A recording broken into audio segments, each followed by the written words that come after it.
अवसर हम सबके सामने था।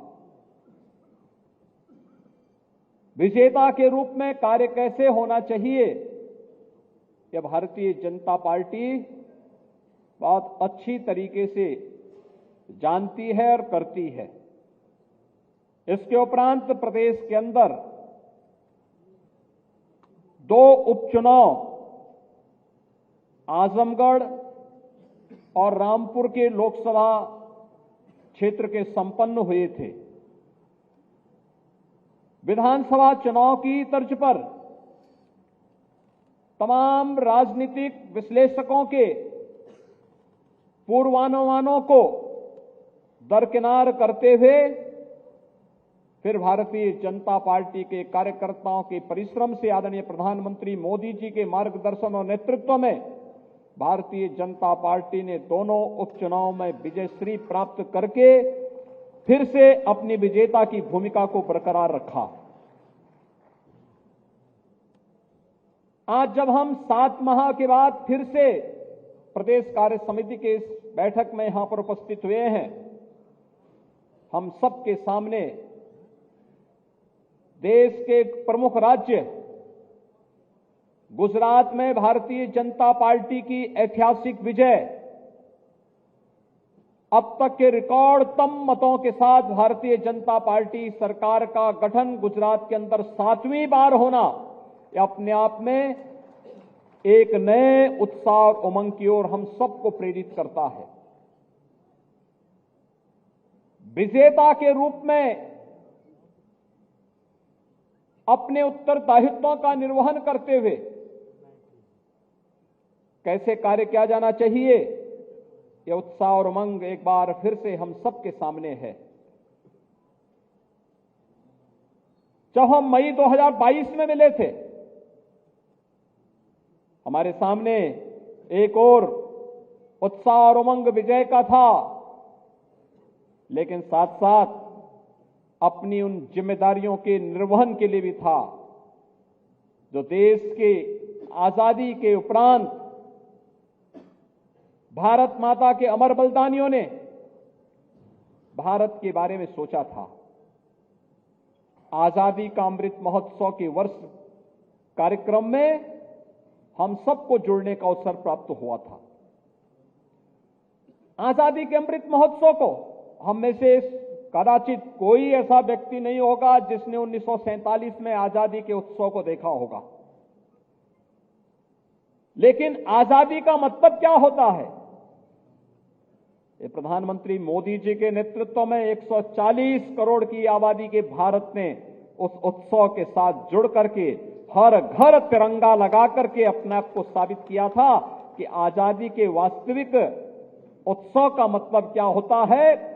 आजादी के अमृत महोत्सव के आयोजन में हर घर तिरंगा के माध्यम से हर एक भारतवासी का आजादी के उत्सव के साथ जुड़ना, यह आजादी के महोत्सव को कई गुना अधिक रोमांचित और उत्साहपूर्ण बना लिया। भाइयों बहनों, इस दौरान ढेर सारी उपलब्धियां स्वतः ही भारत के अंदर विगत 8 वर्षों के अंदर हुए कार्य, प्रधानमंत्री मोदी जी के यशस्वी नेतृत्व में जो भी मानक गढ़े गए, वे परिणाम हम सबके सामने आते हुए दिखाई दिए। याद करिए, जिस ब्रिटेन ने 200 वर्षों तक भारत में शासन किया था, आज उस ब्रिटेन को पछाड़ करके भारत आजादी के अमृत महोत्सव वर्ष में दुनिया की 5वीं बड़ी अर्थव्यवस्था बना है और बहुत शीघ्र प्रधानमंत्री मोदी जी के नेतृत्व में भारत दुनिया की 4थी बड़ी अर्थव्यवस्था बनने वाला है। ये पहली बार हो रहा है कि दुनिया की बड़ी बड़ी ताकतें जब कोरोना जैसी महामारी के सामने पस्त हैं, तब सबसे तीव्र अर्थव्यवस्था के रूप में भारत लोकतांत्रिक मूल्यों का संरक्षण करते हुए आगे बढ़ रहा है। दुनिया कौतूहल और आश्चर्य की निगाहों से देख रही है। जहां भी दुनिया के अंदर संकट आ रहा है, लोगों की आशाएं प्रधानमंत्री मोदी जी के ऊपर, हर व्यक्ति इस बात के साथ कि जो नारा 2019 में लगा था भारत के अंदर कि मोदी है तो मुमकिन है, आज मोदी है तो मुमकिन है, ये केवल भारत का नारा नहीं बल्कि वैश्विक नारा बन चुका है, वैश्विक मंत्र बन चुका है। और वैश्विक मंत्र को आज लोगों ने अंगीकार किया है। G20 की अध्यक्षता उसका एक उदाहरण हम सबके सामने है। भाइयों बहनों, हम सबको भी हम आभारी हैं प्रधानमंत्री मोदी जी के, जिन्होंने G20 के इस आयोजन के साथ प्रत्येक भारतवासी को भी जोड़ने का कार्य किया है। उत्तर प्रदेश के 4 शहर लखनऊ, वाराणसी, आगरा और गौतम बुद्ध नगर, ये 4 जनपदों में G20 से संबंधित 11 समिट होने हैं।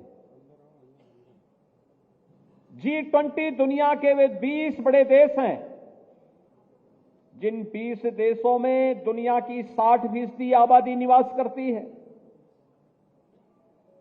75% ट्रेड पर जिनका अधिकार है,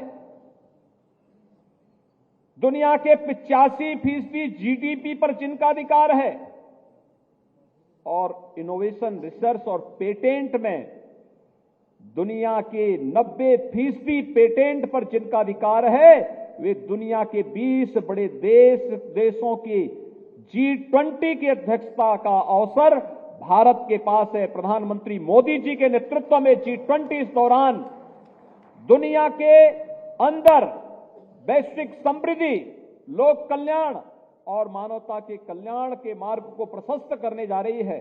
और भारत को यह अवसर प्राप्त हुआ है, भारत को अपनी सामर्थ्य दुनिया के सामने प्रस्तुत करने का अवसर प्राप्त हो रहा है। और इस अवसर पर उत्तर प्रदेश जैसे राज्य को भी G20 समिट के साथ जुड़ने का अवसर प्राप्त होगा, यह हम सबके लिए सौभाग्य की बात है। भाइयों बहनों, उत्तर प्रदेश जैसे राज्य में हम सब ने जन्म लिया है। उत्तर प्रदेश को अपनी कर्म साधना की भूमि के रूप में हम सब ने चुना है। हम सबका सौभाग्य है कि देश की संसद में आदरणीय प्रधानमंत्री जी उत्तर प्रदेश से प्रतिनिधित्व करते हैं। ये हम सबका सौभाग्य है। देश के रक्षा मंत्री उत्तर प्रदेश से देश की संसद में प्रतिनिधित्व करते हैं।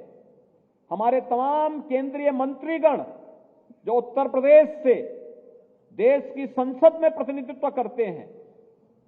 उत्तर प्रदेश, इसकी सामर्थ्य और उत्तर प्रदेश के अंदर असीम संभावनाएं, ये हम सबकी उपलब्धि है।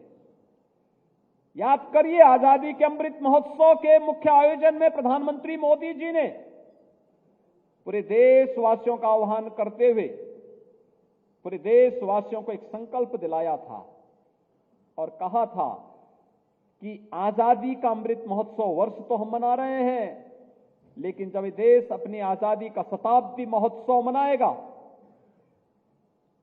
तब तक की एक व्यापक कार्य योजना को बना करके अमृत काल की इस व्यापक कार्य योजना के साथ हम कार्य करें। ये 25 वर्ष की अमृत काल की कार्य योजना क्या होनी चाहिए, उसके लिए उन्होंने 5 प्रण की याद दिलाई थी। 5 प्रण। गुलामी की सर्वथा समाप्त करना, गुलामी को सर्वथा समाप्त करना, विरासत का सम्मान करना, अपनी विरासत पर गौरव की अनुभूति हमारी होनी चाहिए। हम उन रूढ़िगत परंपराओं को जो गुलामी के कालखंड में हमें जाति, मत, मजहब, क्षेत्र, भाषा के आधार पर बांट चुकी है, उसको पूरी तरह समाप्त करेंगे। लेकिन साथ साथ भारत की विरासत का सम्मान भी देंगे। अमृत महोत्सव वर्ष में आपने देखा होगा, देश की आजादी के लिए जिन अमर बलिदानियों ने अपना सर्वस्व न्यौछावर किया था, उन अमर बलिदानियों को, ज्ञात और अज्ञात स्वतंत्रता संग्राम सेनानियों के प्रति किस प्रकार का भाव प्रदर्शित करने का अवसर प्राप्त हुआ था। उनके स्मारक बनाए गए, उनकी जीवनी पे लिखा गया, गांव गांव में, स्कूल स्कूल में कार्यक्रम चले, गांव में एक स्वस्थ प्रतिस्पर्धा ने जन्म लिया और हर घर पे तिरंगा लहराता हुआ दिखाई दिया। विरासत का सम्मान यह भी है और विरासत का सम्मान वह भी है जो वैश्विक मंच पर आज 21 जून की तिथि विश्व योग दिवस के रूप में होती है। प्रयागराज का कुंभ दुनिया के सांस्कृतिक धरोहर के रूप में, अमूर्त सांस्कृतिक धरोहर के रूप में प्रयागराज कुंभ को मान्यता मिलती है। काशी में काशी विश्वनाथ धाम जो दुनिया की सबसे प्राचीन नगरी है, पूरी दुनिया को अपनी ओर आकर्षित करती है। विरासत का सम्मान करने का मतलब यही है कि आज पूरी दुनिया काशी की तरफ आकर्षित हुई है। 500 वर्षों के बाद अयोध्या में भगवान राम के भव्य मंदिर के निर्माण का मार्ग प्रशस्त हो जाना, ये विरासत का सम्मान है और हम सब गौरवशाली हैं कि विरासत का सम्मान करते हुए हम कार्यक्रमों को लेकर के आगे बढ़ रहे हैं। ये जो परंपराएं हैं, उन परंपराओं का अंगीकार करते हुए हम आगे बढ़ रहे हैं। विकसित भारत के निर्माण के लिए कार्य करना, क्या कुछ संकल्प हमारा हो सकता अपने देश के लिए? अकेले भारतीय जनता पार्टी एकमात्र पार्टी है जो कहती है नेशन फर्स्ट, देश पहले, दल का हित उसके बाद, मेरा हित सबसे पीछे। अकेले भारतीय जनता पार्टी है। भाइयों बहनों, विकसित भारत का निर्माण करना और सबको साथ लेकर के चलना।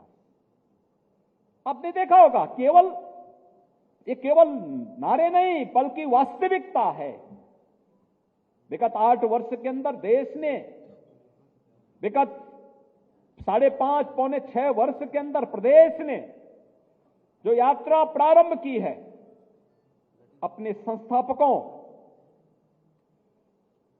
अपने नेतृत्व के भावनाओं के अनुरूप कहीं भी अपने मूल्यों, अपने आदर्शों से विचलित हुए बगैर इन 5 प्रणों को साथ में लेकर के हमने कार्य करना प्रारंभ किया और आज उसकी तस्वीर हम सबके सामने है। मुझे याद है 1998 में मुझे गोरखपुर से सांसद के रूप में जनता की सेवा करने का अवसर प्राप्त हुआ था। 1999 में मेरे सामने एक प्रश्न आया था और वो आया था कि दिमागी बुखार से गोरखपुर और उसके आसपास के जनपदों में मौतें हो रही हैं। बाद में मैंने इस पे कार्य करना प्रारंभ किया तो पता लगा कि ये तो प्रदेश की 38 जनपदों में बीमारी फैली हुई है। 40 वर्ष में 50,000 बच्चों की मौतें इस बीमारी से हुई थी। ऐसा नहीं कि इसका उपचार दुनिया के अंदर न रहा हो। जापान ने 1905 में दिमागी बुखार का वैक्सीन खोज निकाला था, इस बीमारी को नियंत्रित किया था। लेकिन भारत के अंदर दिमागी बुखार का वैक्सीन आने में कितना समय लगा? 100 वर्ष लगे। 100 वर्ष। जिन लोगों ने देश के अंदर 55 वर्षों तक शासन किया, क्या उनको ये मासूम बच्चे नहीं दिखाई दे रहे थे जो उत्तर प्रदेश के अंदर दम तोड़ रहे थे? लेकिन उनके एजेंडे में गरीब नहीं था, किसान नहीं था, मजदूर नहीं था, युवा नहीं था, वे माताएं नहीं थी जिनके मासूम बच्चे दम तोड़ रहे थे। उनके एजेंडे में तो जाति थी, जाति, मत था, मजहब था। और आश्चर्यजनक, इंसेफ्लाइटिस से होने वाली 90% मौतें अल्पसंख्यक और अनुसूचित समाज से होती थी।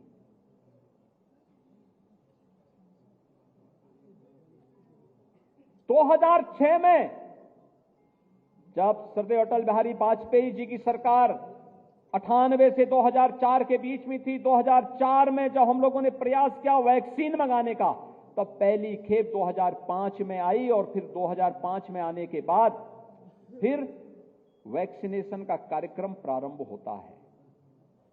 लेकिन भाइयों बहनों,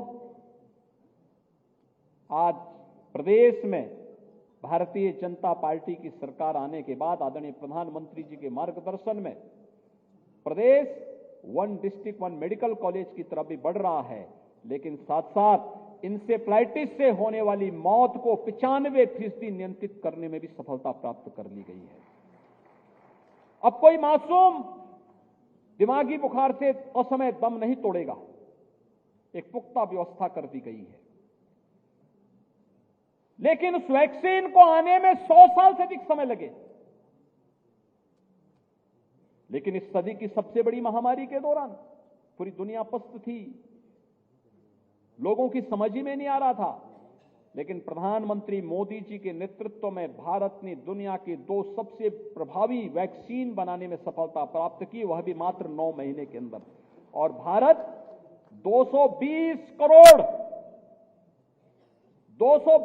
करोड़ वैक्सीन की फ्री डोजेज अब तक अपने नागरिकों को दे चुका है और दुनिया के भी दर्जनों देशों को वैक्सीन मैत्री के रूप में वैक्सीन फ्री में उपलब्ध करा चुका है। यह है भारत का सामर्थ्य। किसी भी महामारी का अब तक का जो सबसे सेटबैक रहा है वो क्या था? वो ये था कि वैक्सीन नहीं होती थी। स्पेनिश फ्लू के सबसे अधिक मौतें भारत के अंदर हुई थी। उस समय का अनुमान है कि जब स्पेनिश फ्लू आया था, दुनिया के अंदर 2.5 करोड़ से अधिक मौतें हुई थी। उनमें से ज्यादातर मौतें भारत के अंदर हुई थी। भारत तब गुलाम था। जो लोग बीमारी से मर सकते थे, गांव के गांव साफ हो गए।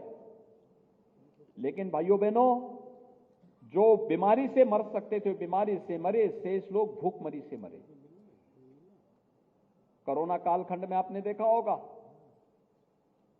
डबल इंजन की सरकार थी तो राशन का डबल डोज भी हर गरीब को, हर जरूरतमंद को प्रदेश के अंदर फ्री में उपलब्ध हो रहा था।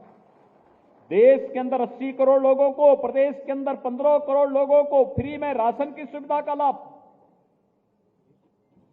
यह सरकार की संवेदना भी थी, अपने नागरिकों के प्रति उत्तरदायित्व भी था और उस उत्तरदायित्व का निर्वहन इस रूप में सरकार कर रही थी। आपने देखा होगा विगत 8 वर्ष के अंदर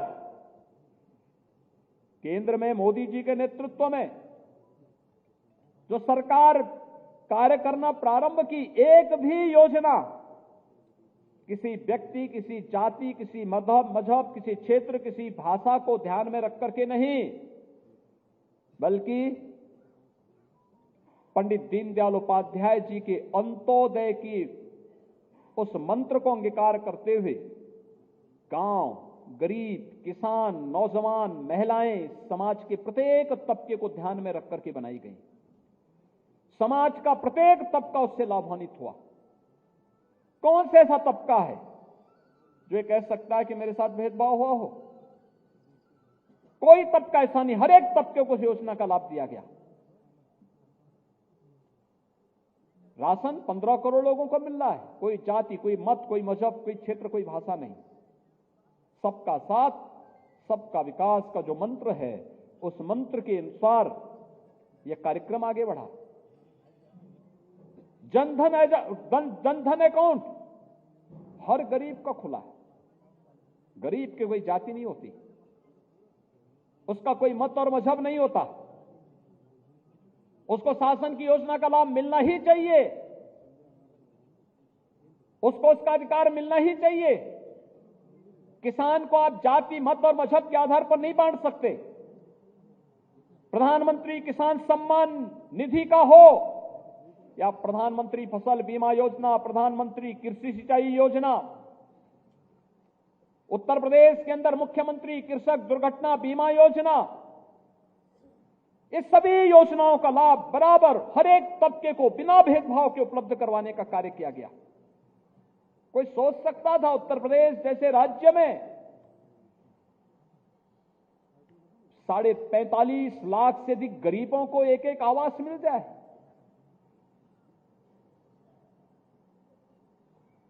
2 करोड़ 61 लाख गरीबों को एक एक शौचालय उपलब्ध हो जाए? 1 करोड़ 74 लाख गरीबों को फ्री में रसोई गैस के कनेक्शन मिल जाए? 1,55,00,000 गरीबों को फ्री में विद्युत के कनेक्शन मिल जाए।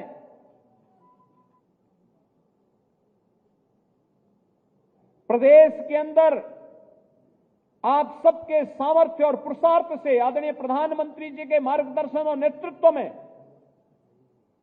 माननीय राष्ट्रीय अध्यक्ष जी के कुशल नेतृत्व में, प्रदेश के एक एक कार्यकर्ता के सामर्थ्य से सरकारें गठित हुई। 5 लाख से अधिक नौजवानों को सरकारी नौकरी मिली। एक नहीं कह सकता कि जाति मत मजहब के आधार पर किसी के साथ भेदभाव किया हो।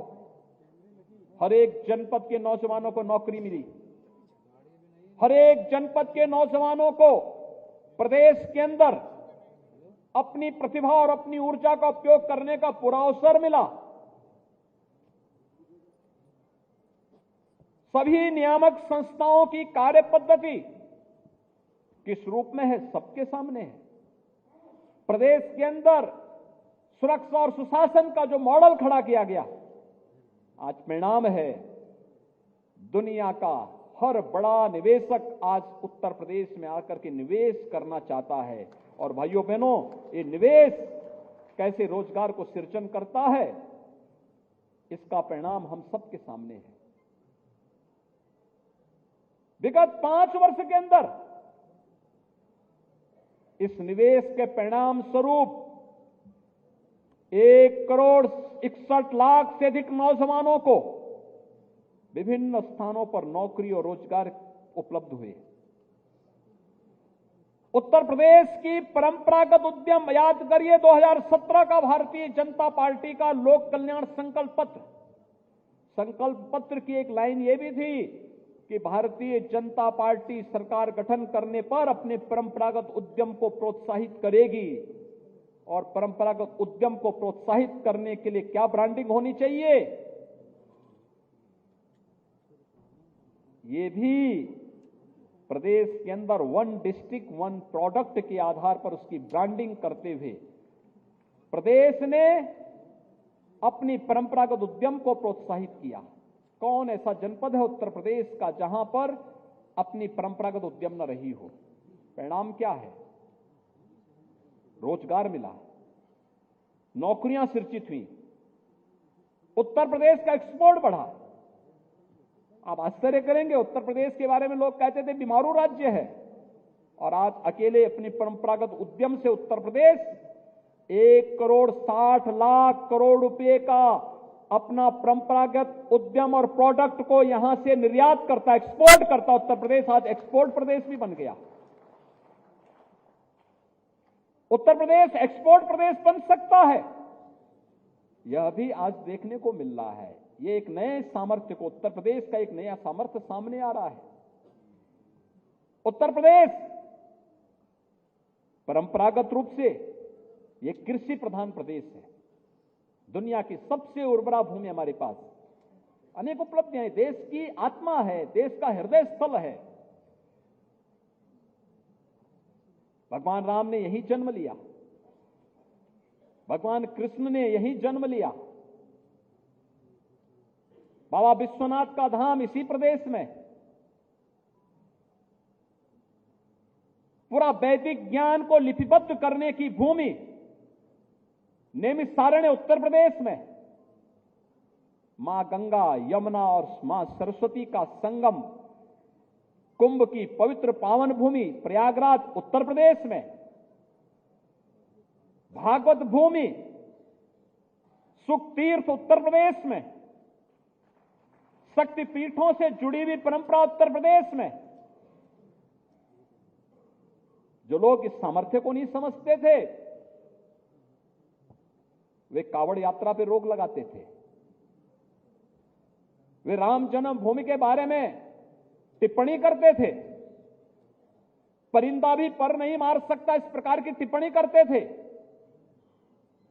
आज जब माननीय उच्चतम न्यायालय के द्वारा अयोध्या में राम जन्मभूमि से संबंधित ऐतिहासिक फैसला आता है, तब एहसास होता है कि हमारे विचार परिवार के द्वारा पूज्य संतों के नेतृत्व में जो आंदोलन सरदेव अशोक सिंघल जी के मार्गदर्शन में उस समय आगे बढ़ा था, वह सही था और उसकी दिशा एकदम सही थी। ये चीजें दिखाती हैं हमें अपनी विरासत पर गौरव की अनुभूति होनी चाहिए। और आप जैसे लोग, उस समय बहुत सारे लोग युवा रहे होंगे जब ये आंदोलन चल रहा था, अपनी पूरी जवानी को इस आंदोलन के लिए समर्पित किए। और उस कालखंड में आपने किसी ने सोचा नहीं होगा कि मैं इस पद पे जाऊंगा। एक ही भाव था कि मैं अपने प्रभु राम के मंदिर के निर्माण के लिए अपने आप को समर्पित कर रहा हूं। और आज उसका पुरुषार्थ हम सबके सामने झलकता हुआ दिखाई दे रहा है। कोई चाह नहीं थी कि मैं सांसद बनूंगा, मैं विधायक बनूंगा, मैं मंत्री बनूंगा, मैं प्रदेश अध्यक्ष बनूंगा, मैं मुख्यमंत्री बनूंगा, मैं इस पद पे जाऊंगा। कोई चाह नहीं थी, एक ही भाव था और वो भाव था, विजेता का भाव था, हम विजयी होंगे, अवश्य विजयी होंगे। और विजयी होने का भाव अंततः परिणाम हम सबको दिलाया। हमने कभी हम भागे नहीं, पलायन का रास्ता नहीं अपनाया। हमारे पास ताकत नहीं थी, भौतिक ताकत नहीं थी, लेकिन आत्मिक ताकत थी, लड़ने की एक ताकत थी कि हम अगर जन्म लिए हैं तो आखिरी दिन तो एक दिन आना ही आना है, लेकिन लड़ेंगे अपनी मातृभूमि के लिए और अपने प्रभु राम के लिए। और अंततः परिणाम भाइयों बहनों हम सबके सामने आया। अंततः विजय तो यह तो धर्मस्थ तो जय, ये तो होता है, सनातन वाक्य है, ये सनातन मंत्र है, इसको कोई अलग नहीं कर सकता है। और हम सब उस भाव के साथ आगे बढ़े, परिणाम हम सबके सामने है। जहां एक और भारत की सांस्कृतिक और आध्यात्मिक विरासत का हृदय स्थल उत्तर प्रदेश है, वहीं सबसे समृद्ध खेती भी हमारे पास है। कोई अनुमान कर सकता है 5 वर्ष में 1,90,000 करोड़ रुपए की राशि केवल गन्ना किसानों के खाते में डीबीटी के माध्यम से गया है, केवल डीबीटी के माध्यम से। कोरोना कालखंड में, इस सदी की सबसे बड़ी महामारी में दुनिया के चीनी उद्योग बंद हो गए, अकेले उत्तर प्रदेश डटा हुआ है कि कोरोना के बावजूद हमारी सभी 119-120 चीनी मिलें चल रही हैं और उसको इथेनॉल की टेक्नोलॉजी के साथ जोड़कर के सबसे बड़े चीनी उत्पादक ही नहीं है। 2017 तक उत्तर प्रदेश सबसे बड़ा चीनी उत्पादक नहीं था, पिछड़ गए थे। आज सबसे बड़ा चीनी उत्पादक भी है और दुनिया का सबसे बड़ा इथेनॉल उत्पादक राज्य भी बना हुआ है। आपने देखा होगा किसानों को कैसे क्रय केंद्र के माध्यम से उसकी उपज को सीधे खरीदा जा रहा है। हम लोग अब तक 60 लाख मीट्रिक टन धान का क्रय इस वर्ष कर चुके हैं, अब तक किसानों से कर चुके हैं, रिकॉर्ड मात्रा में है। रिकॉर्ड मात्रा में धान का क्रय सीधे किसानों से हो रहा है। कभी नहीं हुआ, मीडिएटर थे। आज सारी एमएसपी का लाभ किसान को उसके खाते में पैसा भेज करके किया जा रहा है। किसान के लिए योजनाएं, 2,60,00,000 किसानों को प्रधानमंत्री किसान सम्मान निधि का लाभ मिल रहा है। 23 लाख हेक्टेयर भूमि को अतिरिक्त सिंचाई की सुविधा, सरयू नहर राष्ट्रीय परियोजना हो, बाण सागर की परियोजना हो, अर्जुन सहायक जैसी परियोजनाएं हो, इन सभी परियोजनाओं के माध्यम से युद्ध स्तर पर कार्य करते हुए उन कार्यक्रमों को आगे बढ़ाया है। हम लोग जब 2017 में आए थे तब प्रदेश के 34 जनपद बाढ़ के प्रति अति संवेदनशील थे। हमने पूरी पारदर्शिता और ईमानदारी के साथ कार्य किया। आज स्थिति क्या है? बामुश्किल 3 से 4 जनपद ऐसे रहते हैं जो अभी संवेदनशील बने हुए हैं और जिस पर जो कार्य योजना बनाई गई है, जिस दिन ये लागू होगी उस दिन उत्तर प्रदेश बाढ़ से मुक्त होगा। सबसे अधिक जल संसाधन होगा लेकिन बाढ़ से मुक्त भी होगा। और अब ये नदियां तो हमारी सामर्थ्य को प्रदर्शित करने का माध्यम बनी है। भाइयों बहनों, वैश्विक मानचित्र पर समृद्धि का एक मानक जल मार्ग भी बनता है, लेकिन उत्तर प्रदेश की सामर्थ्य का उपयोग नहीं हो पाया। आदरणीय प्रधानमंत्री जी ने उत्तर प्रदेश की सामर्थ्य को पहचाना और देश का पहला वाटरवे हल्दिया से वाराणसी के बीच में प्रारंभ हो चुका है। अब हमारा किसान और हमारा उद्यमी अपने प्रोडक्ट को यहां से पूर्वी बंदरगाह के माध्यम से दुनिया के बाजार में पहुंचा सकता है। आपने देखा होगा अभी प्रधानमंत्री जी ने 13 जनवरी को दुनिया के सबसे बड़े रिवर क्रूज को भी वाराणसी से डिब्रूगढ़ के लिए प्रस्थान करवाया। दुनिया आज आकर्षित है उत्तर प्रदेश के प्रति, भारत के प्रति, और उत्तर प्रदेश के सामर्थ्य को हम सबको समझना होगा। उस पूरे सामर्थ्य को नेतृत्व देने वाली टीम यही है जो यहां पर बैठी हुई है। और इसीलिए आप सब जब इस व्यवस्था के साथ जुड़े हुए हैं, आप सबका हम आह्वान करना चाहेंगे कि हम सबको आज इस बात पर गौरव की अनुभूति होनी चाहिए कि हमारे पास एक समृद्ध विरासत है, पार्टी की भी, पूर्वजों की भी, और साथ साथ प्रदेश के अंदर प्रकृति और परमात्मा के द्वारा प्रदत्त जिस प्रकार की समृद्धि हमारे पास है, इन सबको अगर हम लेकर के चलेंगे, ये सभी हमारे पास है। G20 के लिए अपने आप को तैयार करना है, केवल एक सरकारी आयोजन न हो जाए, हम सब की भी अपनी भूमिका होनी चाहिए। आतिथ्य करने का एक अवसर प्राप्त होगा हम सबको।